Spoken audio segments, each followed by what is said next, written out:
OSS ఫర్టిలిటీలో test, treatments, therapies అన్ని scientifically design. ఇక్కడ ప్రతి అడుగులో ఎక్స్పీరియన్స్ డాక్టర్స్ ఉంటారు. మీరు కూడా రండి. In the good hands of science. Mummy daddy అవ్వాలంటే ఓఎస్ఎస్ కి కాల్ చేయండి. Hi hello, welcome to 3TV. ఈరోజు మనతో ఉన్నారు డాక్టర్ సౌమ్య గారు. ఆమెను అడిగి మన పేషెంట్స్కి ఉన్న డౌట్స్ని మనం క్లారిఫై చేసుకుందాం. నమస్తే మేడం. నమస్తే అండి.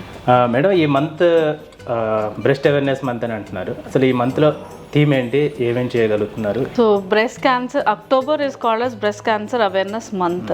సో ఎందుకు మనం ఒక క్యాన్సర్కి స్పెసిఫిక్ ఒక మంత్ అని ఎందుకు చేస్తున్నాము అంటే, this is like, so one thing is breast cancer అనేది most common cancer in the world and in India also. ప్రతి 8 మంది ఆడవాళ్ళలో ఒకళ్ళు ఇప్పుడు బ్రెస్ట్ క్యాన్సర్తో మనం డయాగ్నోస్ చేస్తున్నాం.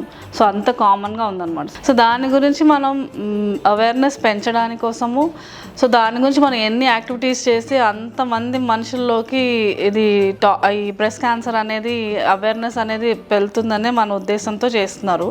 సో మెయిన్లీ 4 పాయింట్స్ ఏంటంటే, ఒకటి, to support the breast cancer survivors, already diagnose అయ్యి ట్రీట్మెంట్ తీసుకున్న వాళ్ళని సపోర్ట్ చేస్తూ మనం ఈ మంత్ సెలబ్రేట్ చేస్తాము. అలాగే to educate people about breast cancer risk factors and also to advise them to take the screening, breast cancer screening టెస్ట్లు అవన్నీ చేయించుకోవడానికి ఎంకరేజ్ చేస్తాము. అలాగే to raise funds for breast cancer research అనమాట. సో ఈ 4 points based breast cancer awareness month అనేది promote చేయడం జరుగుతుంది.